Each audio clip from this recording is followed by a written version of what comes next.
But that was kind of like my turning point. Leaving a job and having no money, like I drained my retirement savings Uh, and started this business. I had no money. For me, like the motivation has always been to work remotely. You know how people kind of have all these different motivators. Some people it's money, some people it's time, some people it's just to have time with their kids. For me, it's always been to work from my laptop. I want to be able to work wherever I'm traveling or I'm at anywhere. That's all I really was laser focused on was get me out of this 9 to 5. I didn't even care if I made $1,000 a month or $10,000 a month. I just wanted to be working from home and from my laptop.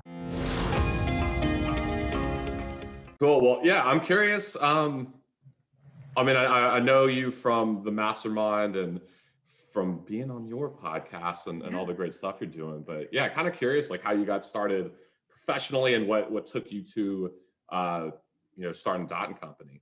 Yeah, great question. So I've been in marketing what feels like for my whole life. I've always been very entrepreneurial. So growing up, a lot of my family members are entrepreneurs, so it just kind of came naturally. So I had, dog walking businesses and card making businesses growing up. So I always knew I wanted to own my own business, but when I went to university, I actually went originally to study to be a teacher.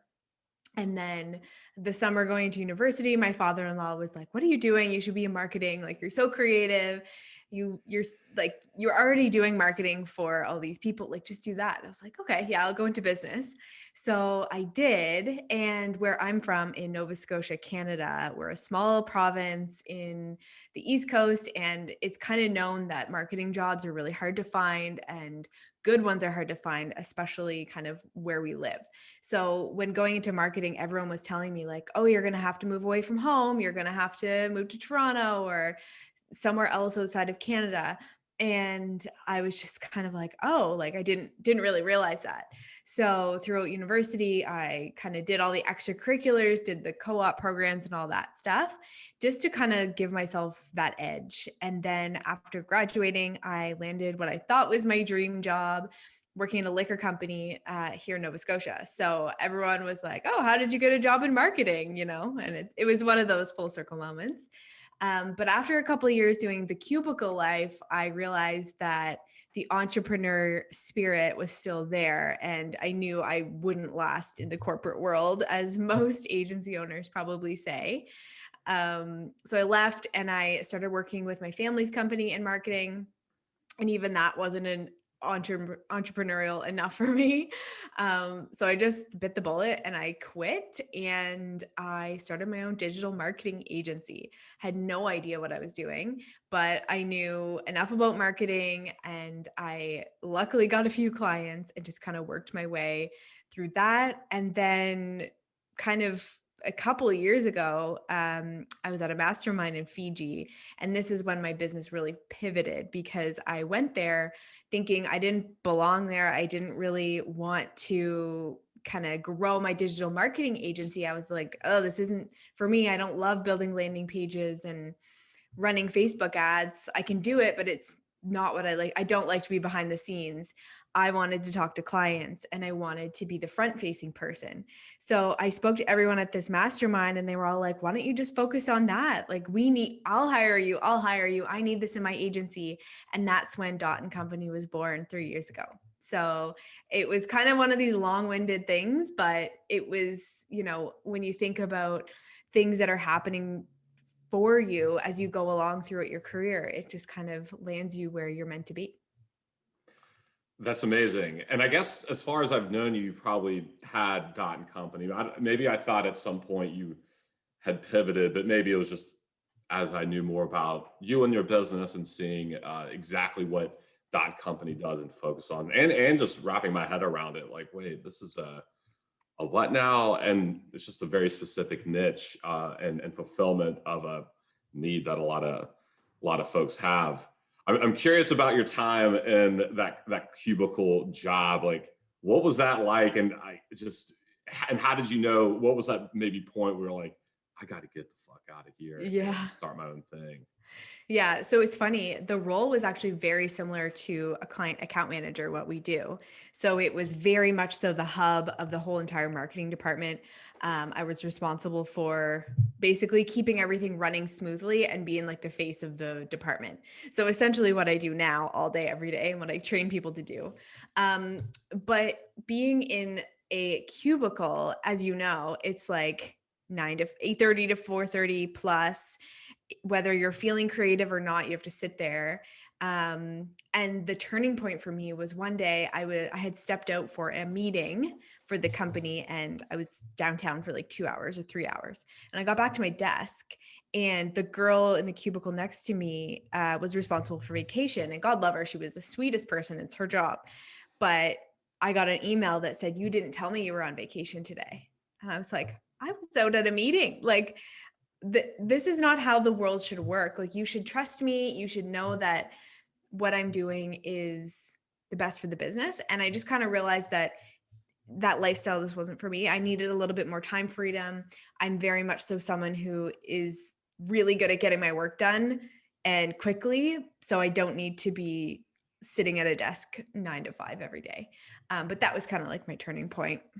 I think that's such an antiquated thing. I feel like Rona has really brought that to life. And that's kind of been a theme of, I guess, just anything I talk about the last few months, not just on the podcast, but just with people in general. And when you say vacation, did she mean like, well, you stepped out for 2 hours, where were you type of thing? Or because I was Yeah. thinking like, wait, Yeah. you were gone for 2, 3 hours. That's not a vacation. Yeah. No, like she thought like I was gone. So, Oh, and yeah, then I yeah. didn't tell her it was vacation. Yeah. So I was just like, it's just a trust thing. It's like you have to be sitting at your desk to be considered working.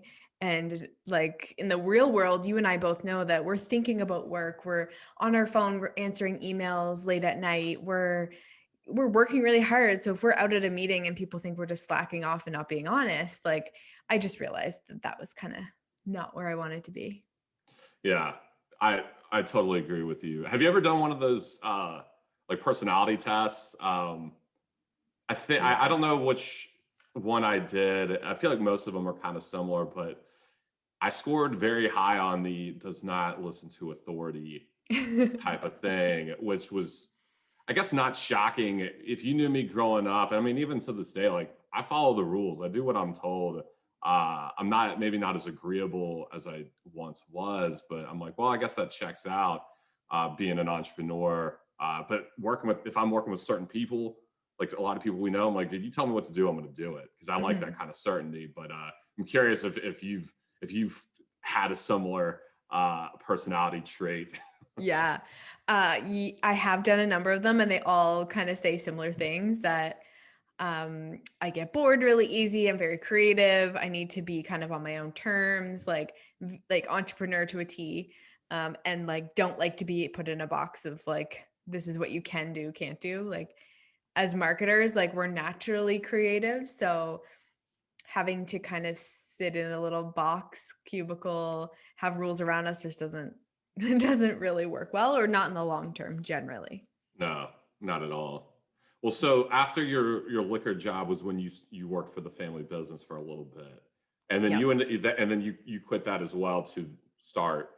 I Yeah. guess would it be the first iteration of Dot and Company, or was it a Yes. different name? So it was called Dot Marketing. Okay. Um, Fun fact, Dot was my grandmother's name. Her name's Dorothy.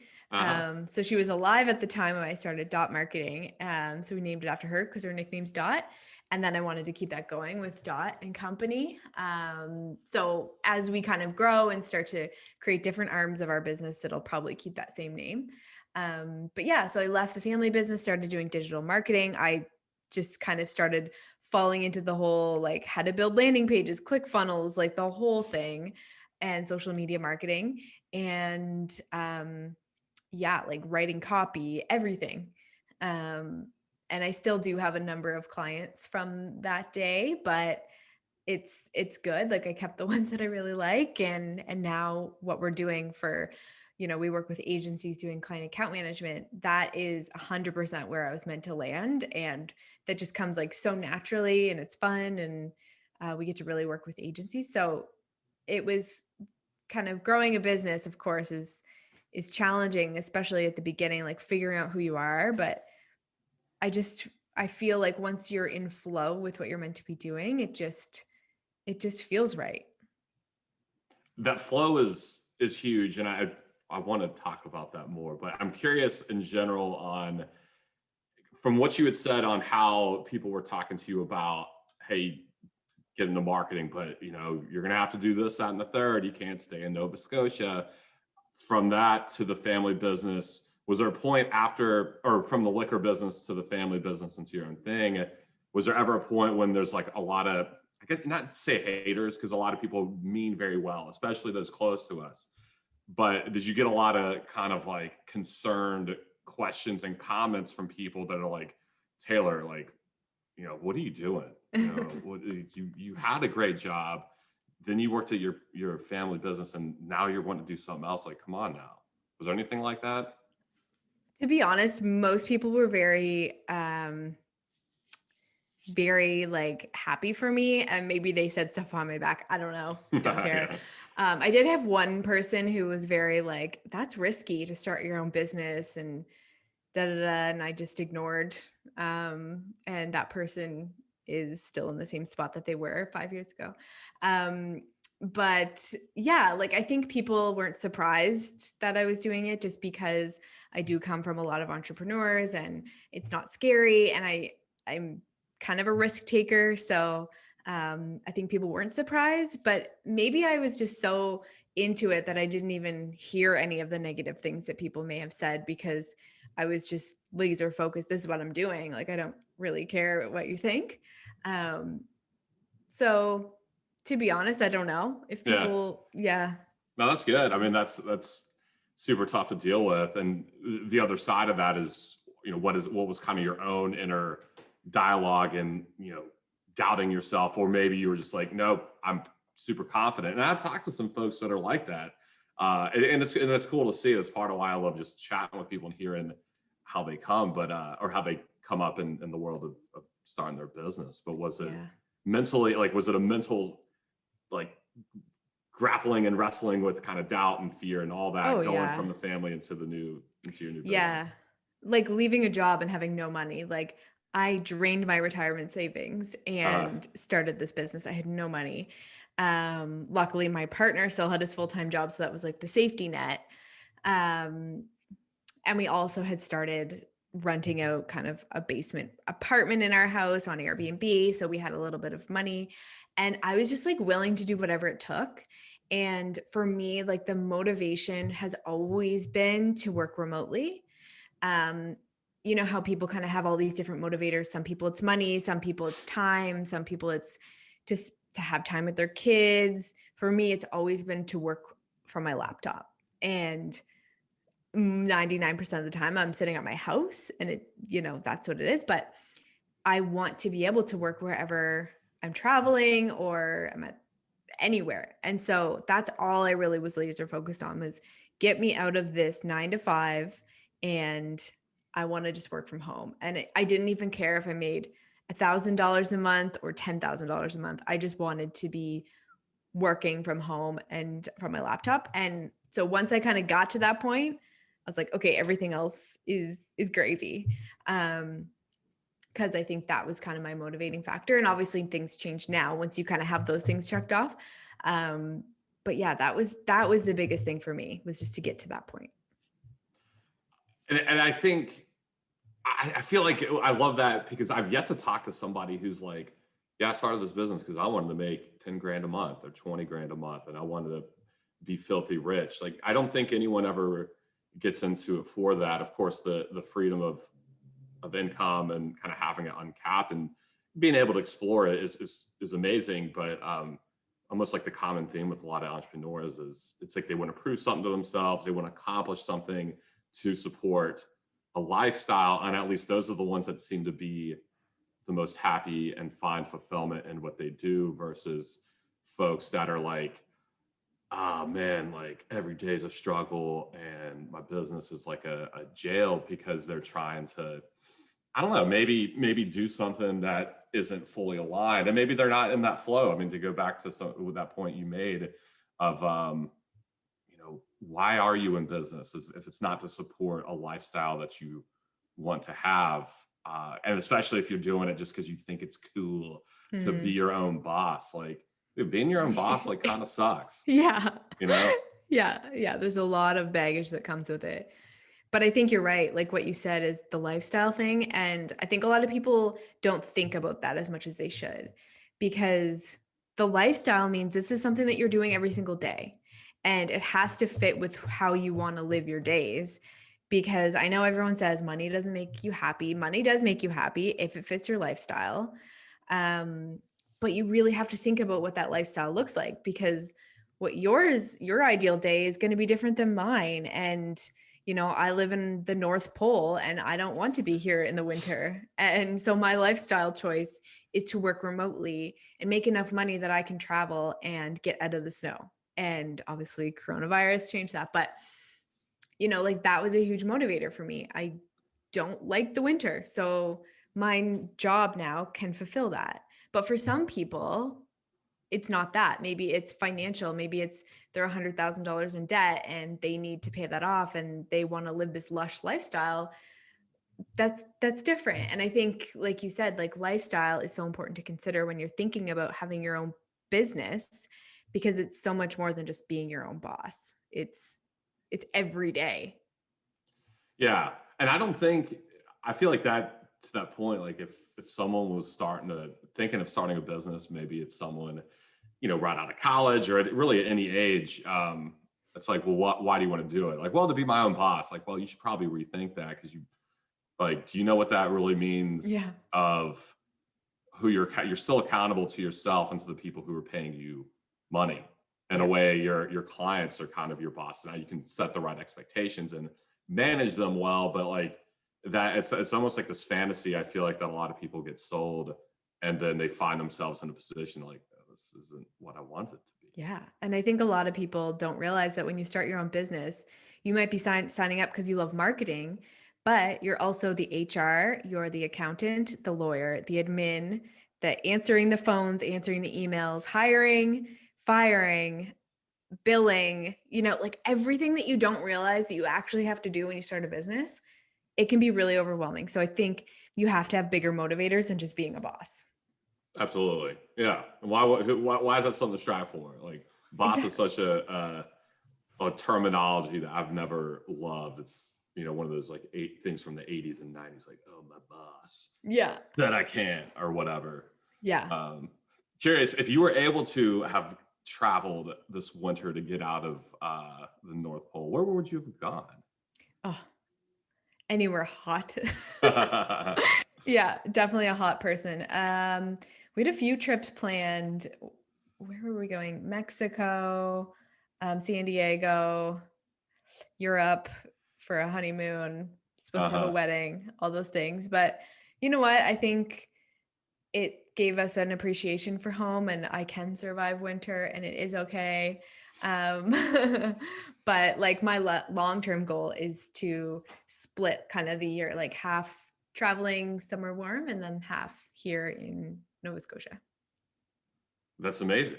And I mean, that's that lifestyle you were saying. And it's not just, working from the beach. I mean, if you're living somewhere for half the year, you can, set up those routines and things that like make a home as opposed to just being a, long vacation. I think that's a major difference in how you just approach, I don't know, being in a Agreed. new place. Yeah, like I don't necessarily want to be like a digital nomad and live, in hostels every night, but I think like you said, a routine, that's the goal, like relocation versus Yeah. vacation. Yeah. Well, if you make it somewhere next year, well, Come I'm visit. always curious where you're at. It'd be fun. Yeah. Um, okay, so your Fiji trip was the turning point, which I didn't realize until now, of pivoting from dot marketing to now dot and company. I guess a rebrand, similar name, and then yeah, curious what that transition was like once you made that decision to pivot your company and focus on client account management. Yeah. So I left Fiji with two new clients. Um, And I just kind of said to myself, look, it's just me right now. I have some contractors, but full time, it's just me working at dot marketing. I'm going to bust my ass and take on these couple new agencies and prove the concept that I can be a client account manager and do a really good job in both of these agencies while still running my business at the same time. So I came home and spent 4 months doing this and building systems and processes and just kind of figuring out what the real pain points were within these agencies. And then after Fiji, just kind of the word of mouth got out that Taylor does account management. You should call her. So I had all these people reaching out, and I just knew I could either, I kind of had to make this decision was I can freelance and just do it myself forever and, work from my laptop, work full time, make good money. Or I can take this opportunity and grow it into an actual agency. And so, luckily, at that pivoting point, um, someone that I really wanted to hire ended up getting let go from their job. And the day before I was going to post this job description, she called me upset that she got let go. And I was like, well, let's meet for coffee because I think the universe is telling us something here. So that's when I hired Katie, was that day. And it was my first employee, and any business owner knows the first employee is the hardest. And so I hired her, and then over 3 or 4 months, we scaled up. Then we hired Emma on our team, and we started to grow and kind of bring on more employees from there.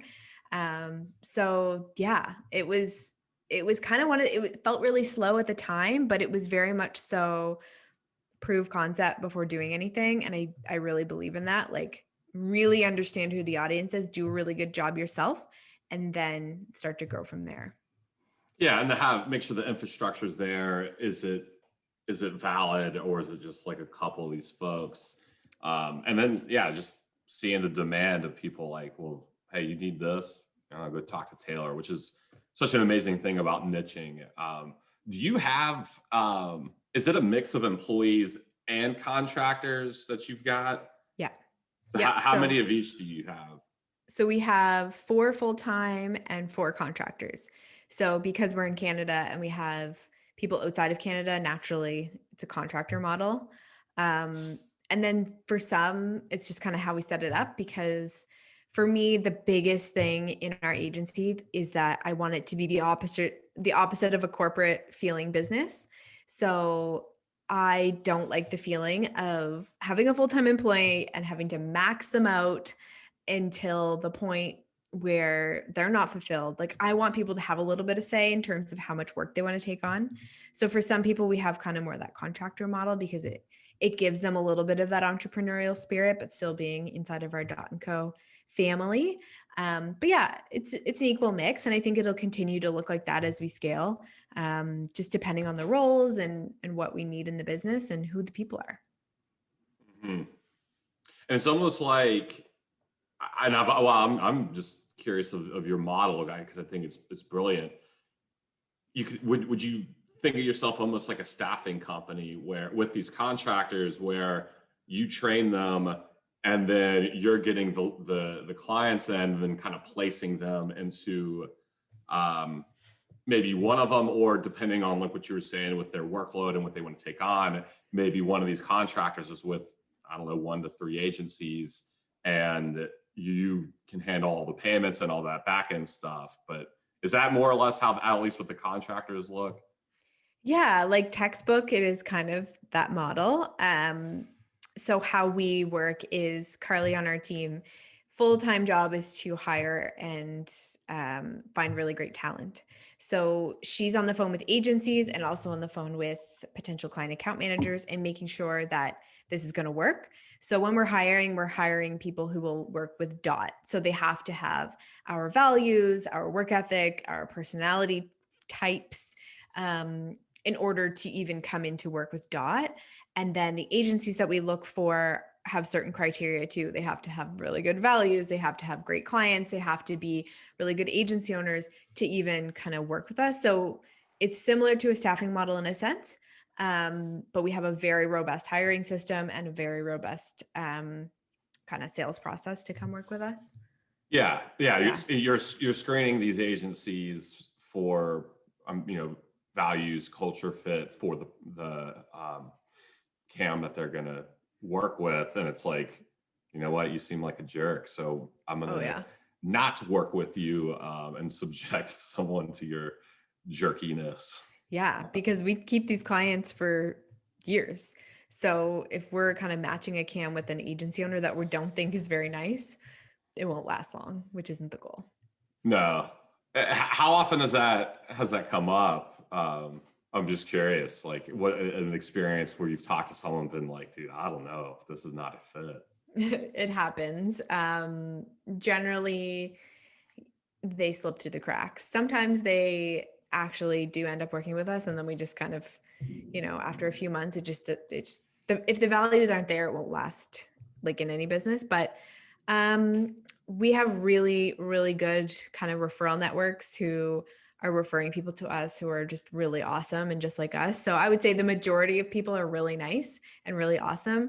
The only people who are not are kind of those random cold leads who are just kind of, we don't know them. Hmm. Yeah. What are some of your values at Dot? Yeah, so from an employee standpoint, we call it dot vibes, and it's one of these like intangibles that's really hard to even like nail down. But it's you have to be very personable, like you have to have that like trust when you speak to someone and you just automatically trust them and you just are like I would give you my firstborn child.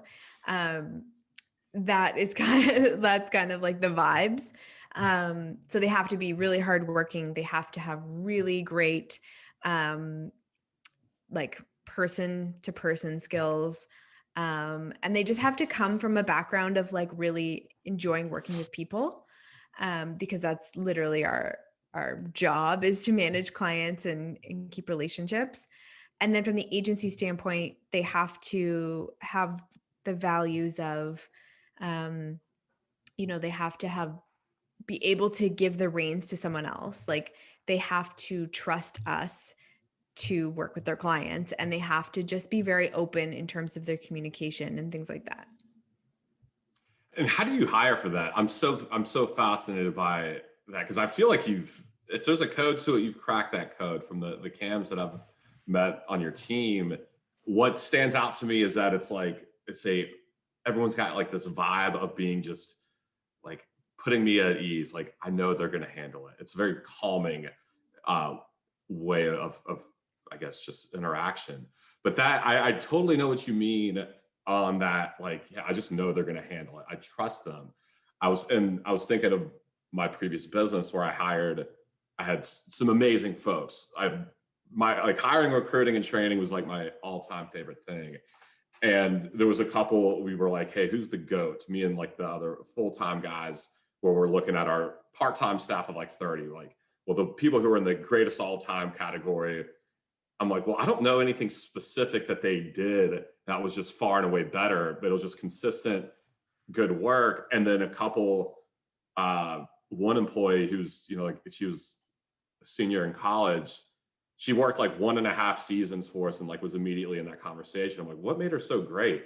She didn't say much. She just did what she could, but she had that vibe of, I don't know, if I get Danielle to do something, or if I ask her to do something, she's gonna just do it. And I'm like, why is that so uncommon? And how do you find and screen for that? Because people are gonna tell you, yeah, I'm a detail oriented person.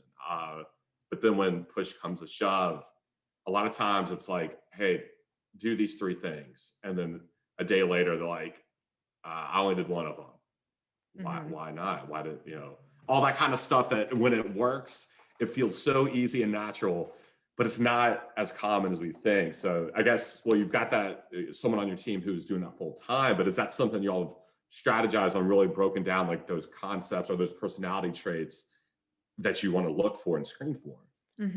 So I feel like it's kind of twofold. It's soft skills and hard skills, but also gut feeling. So in our hiring process, it's quite robust. Like, we have an application, and then we have certain things in the application that you have to be very attentive to and fill out type forms and all these things. So firstly, it's kind of your hard skills, like what's your experience and things like that. And then they come in and they have an initial coffee date with Carly. So when I kind of trained Carly on who we're looking for, it's very much so not just experience, but also just kind of like what's that, how do they make you feel? Because our job as client account managers is to make people feel a certain way. And if you're on the phone with someone for 15-minute coffee date and they don't make you feel very good, like it's a hard no for me. And I don't care. Like, I don't care if they look good on paper. If they make you feel shitty, no. So that's kind of first gut check. And then they go on to like a full assessment. So that'll show their written communication. And then we also have in there a component of a video. So they have to send us a video of themselves introducing themselves as a client account manager for Dot. So you kind of see, and it's optional. So it's like, do you go above and beyond? Are you good on camera? Are you awkward, or are you really like good? So that comes through. And then they have a proper interview with Carly again. And then it's an interview with Katie and I to kind of final gut check. And it's like all these things kind of coming together. It's like applications, written communications, hard skills, but also that gut feeling of how they really portray themselves. And then Carly's, of course, looking for all the little things that they're doing. So are they sending a follow-up email to Carly? Are they sending in the video? Are they, checking all the boxes? So that process takes about a month. And a lot of times these people come through and their hard skills aren't kind of there yet. So then they go on to our training program, and then they come back to be interviewed to see if they've kind of leveled up enough. So I would say like really understanding who you're looking for to a T, like what that kind of avatar looks like, but then also having a really strong hiring process to weed people out. That's amazing. And I love how thorough that is, especially with like the video stuff. Like that wouldn't be, necessarily work for every business, but it's like by the definition of your Yeah. work, you gotta have it. And especially the gut thing. I find that if you're looking at things in a certain way, your gut is kind of the best indicator. It's that thing like, hey, everything looks good on paper, but what it is about. And I've found that if it's not there, it's not there, and nothing's going to change. Like, oh, well, that was just a one-time thing. Uh, but it's usually Yeah. true. Anytime I've made a hiring mistake, I knew in my gut I shouldn't have done it, and it turned out bad. So that's when Mhm. I knew. I was like, nope, gut knows. Yeah, and it's based on stuff like I've always thought of like, well, how do you train your gut instinct and know like kind of interpret it in the right way, but with a good process and the knowing at what point, yeah, it's like seeing those things that you just wouldn't know. And sometimes it's just those like sub communications on how, I don't know, yeah, how people make you feel. I mean, that's really the most important thing. Yeah. And like I tell my team all the time, I'm like, what does your gut tell you? Like they'll come back and say, okay, she has this experience, this experience. I had an interview, it went well. And I say, okay, what's your gut feeling? And they'll be like, oh, no. I'm like, okay, it's a no. For those folks that don't have the hard skills and they go through your cam school, will you give them free access to that because you're like, damn, this person's really good? Or is it like, hey, here's cam school, it's X dollars, and that almost being a way to filter out like how committed are they? Are they? Because I would bet if they do that and then they finish it, you're like, yeah, this person was willing to invest the time and money to completing it. So what does that tend to look like for these Yeah. folks? So the majority of people, if they don't have the experience that we're looking for, we send them to camp school to pay for it themselves. And then, of course, if they have invested and they go through camp school and our interview process, then we most likely hire them. But if someone has all the experience we're looking for and we really want to hire them, we still make everyone go through camp school. So that person would not be like, they wouldn't have to pay. Um, but we make sure everyone has a baseline camp school training just because we want to make sure everyone's kind of coming in at the same training from our side. Yeah, and just have your process. It's so unique. I can't even like. I've never. I don't think I've ever heard of something like this. And it's almost like your secret sauce isn't just to like the skills, because we haven't even talked about how your folks work with these agencies. It's been like how thorough and process oriented your hiring is. It's like, well, if you get your people to start, I guess everything else will naturally more easily fall into order. Yeah. If you have good people, good things happen. I mean, obviously people are going to fall through like the cracks and you're going to get kind of the odd person, but you just have to move on from that and that's okay. But that just makes your hiring process in the future just that much better because you learn and then you have examples of, okay, this didn't work the last time when we did this, or we should definitely screen for XYZ. Um, but yes, hiring is a huge component when you're in a service-based business like ours. And then our reputation is based on the people that we hire. Absolutely. Well, I know you've got great folks. So it definitely works. I know, well, with Cam School, I know you've got that as your way to train folks and part of your process. Is that ever a downsell for an agency that is like, we're not going to get your full on, maybe it's not a fit for whatever reason. And then it's like, well, they use Cam School to train their own internal client account manager. Yeah. So we have a whole training side of our business. Agencies oftentimes will purchase Cam School for their team, but also we have one-on-one coaching. So Emma on our team actually coaches client account managers. So she'll give them Cam School and meet with them and set goals and OKRs for the actual agency, set up systems and processes, and just coach them to be a premium client account manager. So oftentimes people will be in agencies when they're, maybe a new grad or they don't have as much agency experience, but they need, someone else outside of the agency to be like their coach. So we do that. But yeah, definitely a downsell for a number of agencies when they're not quite ready to hire us full time, but they want to level up themselves and get their hands on our systems and processes. Yeah, it's a great option for a lot of agencies. I love that kind of investing in that person. I'm always down for any type of professional development, and I think that's just how you keep employees and make them be as best as they can be. But almost like on an agency standpoint, um, I mean, you always run across business owners that aren't as they're more short sighted than they should be, and to their own detriment. But if you're looking at an agency or any type of service based industry, your account manager who's client facing is probably the most key to the longevity of that client and if you're looking at your client churn rate. Well, how do you improve that? Well, improve the relationship, because I bet you could, I mean, anything can be quantified when you measure it, and it sucks to kind of quantify relationships, but sometimes you can, and Yeah. almost necessary. But it's like you could probably easily show, like, well, here's when you just trying to hit the bottom line immediately. You have some cam doing that, maybe they're not trained, maybe they're not the right fit, but you're because you're trying to just save immediately on payroll versus get one that's more premium, pay them more, invest in their training and continued development.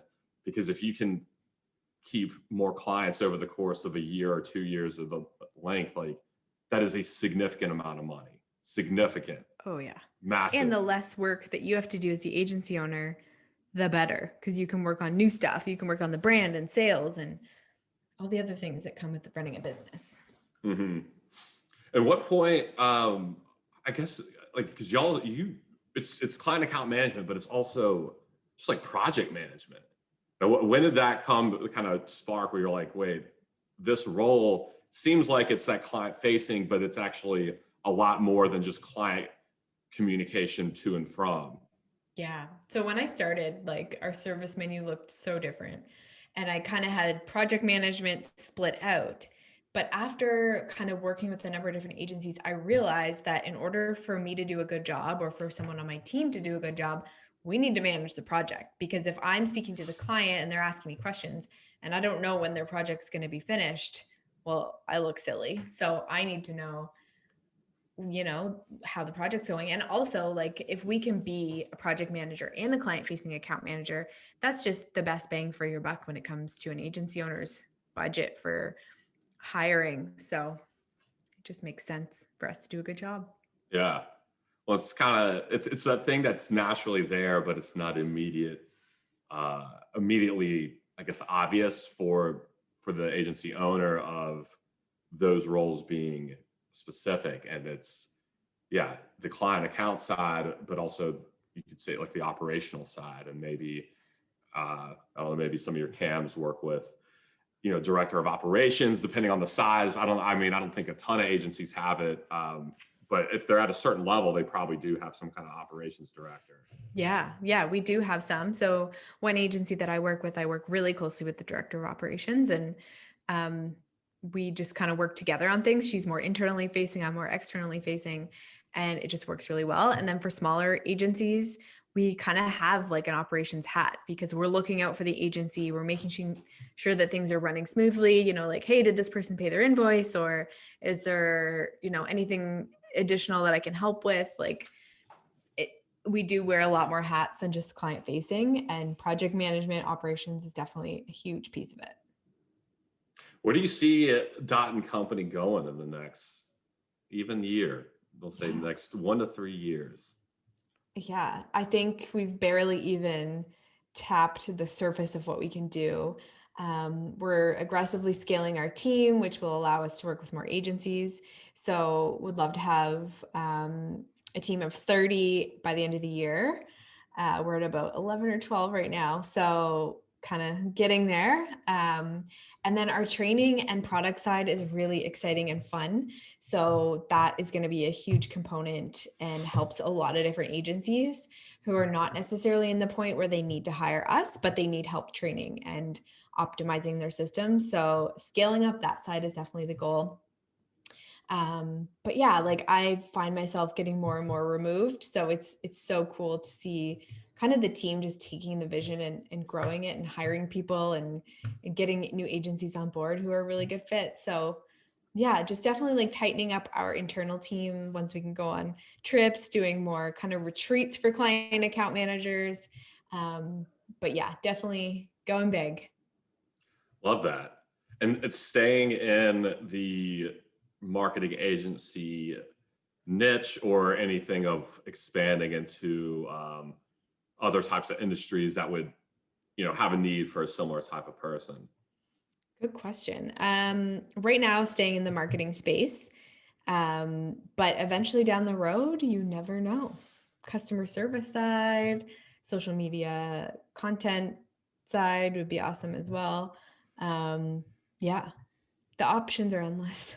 They they really are. And especially when it's a support business for others that, you know, where they can grow and scale within their own. I'm thinking of like, home services. I work with a ton of those folks, like, HVAC or solar or plumbers even.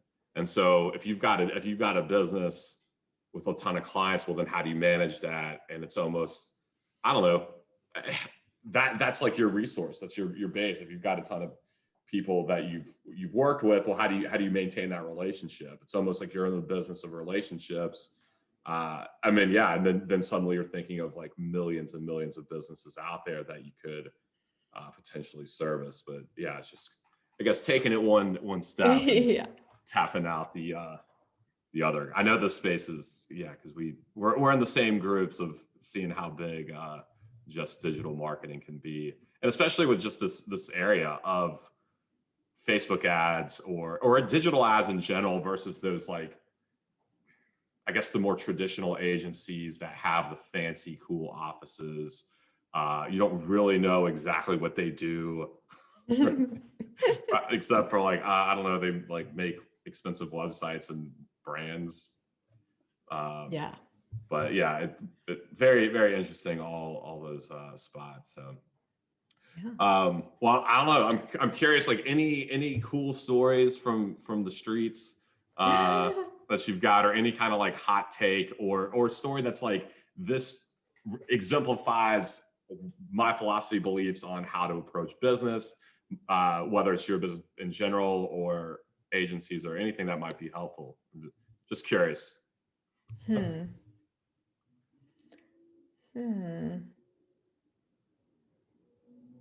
almost like what's your, and I didn't think of this, this is going to be edited, Taylor. I use Descript, which I'm sure you use as well, but Yeah, like, same. I was something I was like, man, I want to hear like what's someone's like mini TED talk. I'm trying to get better at my questions, but like, No, you're doing great. I'm uh, just thinking like, what's something good? What's something juicy? yeah, share the tea or spill the tea. Spill the tea.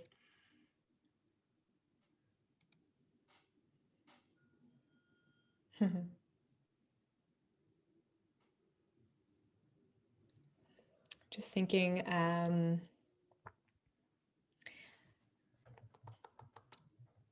when it comes to like starting a business that's never been done before, a lot of people will say like blue ocean or like find a blue ocean strategy rather than a red ocean, that kind of thing. I think there's pros and cons, but if you can find something that no one else has done before, kind of like we have, I think it's a lot more fun, and it's really fun to grow something from scratch where you're not comparing yourself to anything else.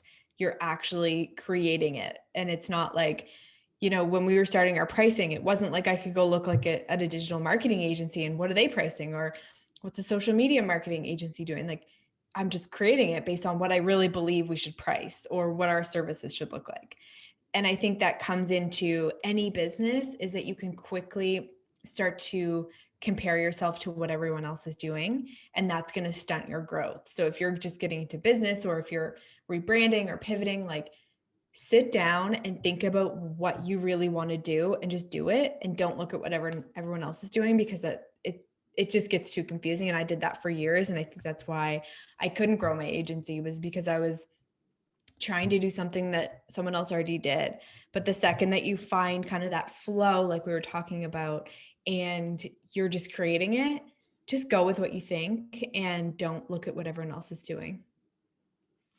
Love that, and I totally agree. I will say it can be tough. It's like and I felt this. It's like almost like a nausea of feeling, and so I'm afraid of heights. Like I'm a big baby, Me too. even just climbing a ladder. So Yeah. like that feeling of like being on a ladder, I'm like, oh shit. It's like, to me, I've felt that when I've looked at stuff or maybe attempted things in business where I'm like, dude, there is no other blueprint for it, because it is comforting doing what you already know because you've got that baseline.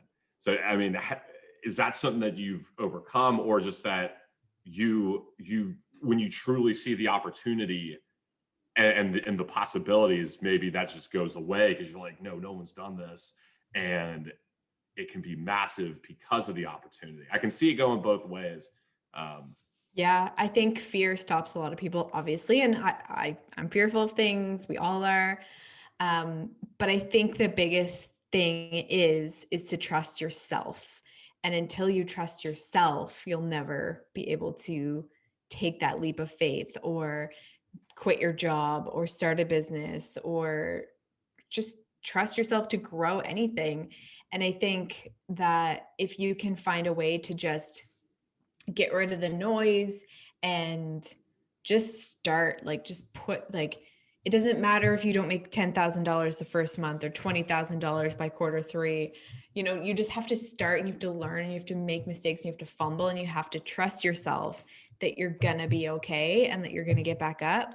And no one is there to tell you what to do. Like, as a business owner, you have to be the one to do it and to lead the pack. And just trusting yourself, I think, is the hardest thing. But once you do, you'll just find your way.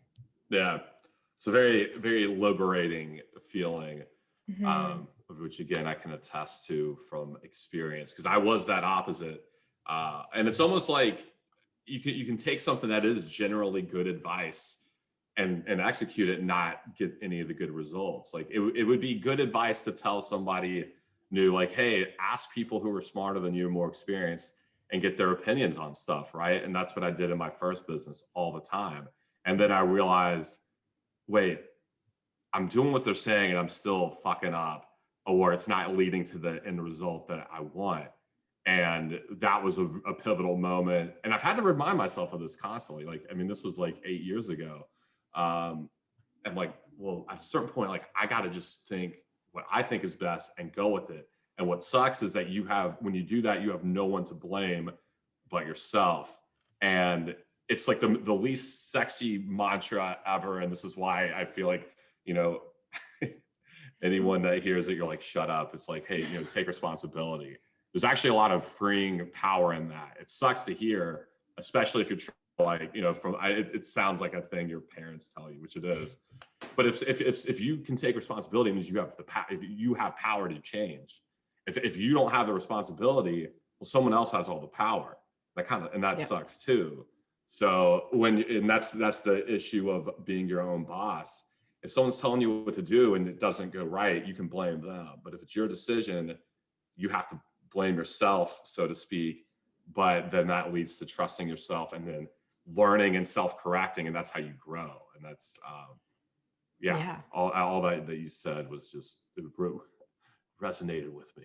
And I think people and I catch myself doing it and other people, but like you might start someone and be like, I'm gonna do this. I think it's a really great idea. But then you'd be like, but what happens when this happens and this happens? Like you're already 20 steps ahead. And it's like, you're not even you'll deal with that when it happens. Yeah. Just do the small little things to get you there. And even our team now will be brainstorming and someone might say, but what are we going to do when this happens? It's like, we are so far from that. I'll give you an answer in 6 months. Just do it, and I think you have to just force yourself. Yeah. Well, and you kind of underestimate your own ability to self-correct and self-correct in the moment. And it's almost like accepting the mistakes and where things go wrong, and that you will be able to self-correct and make adjustments, because I don't think anyone's really had a clear path from point A to point B when it comes to business, when it comes to executing a new idea or any kind of new launch. But just trust your ability to learn and correct, and that you're not going to hit, I use baseball metaphors, even though I'm not like the biggest baseball. You're not going to be batting 1,000. You're not going to be hitting a home run every time. You're going to strike out some. And it's like, well, if your wins outweigh your losses, it's like, that's kind of normal. And that's almost to be expected. But then when it comes to it, at least for me, I'm like, I don't ever want to have something that's not successful, because it's not a good feeling. But it's like, wait, all I need is like a couple things that really go well. That's all you need for like any kind of thing, business wise. Exactly. I love that. Man, I love your strategy in business. I love what you're doing. I'm learning a ton from you, just kind of seeing what you're doing, and from this call. So I really, really appreciate your time today. Yeah, great conversation. Yeah. We share the same values, Paul. I think, we certainly do. I think that's why we get along. And your staff. Anytime I've met someone that works with you, your contractors, employees, I'm like, man, these folks are super cool. So yeah, it's the alignment of values and just approach to things. So love that.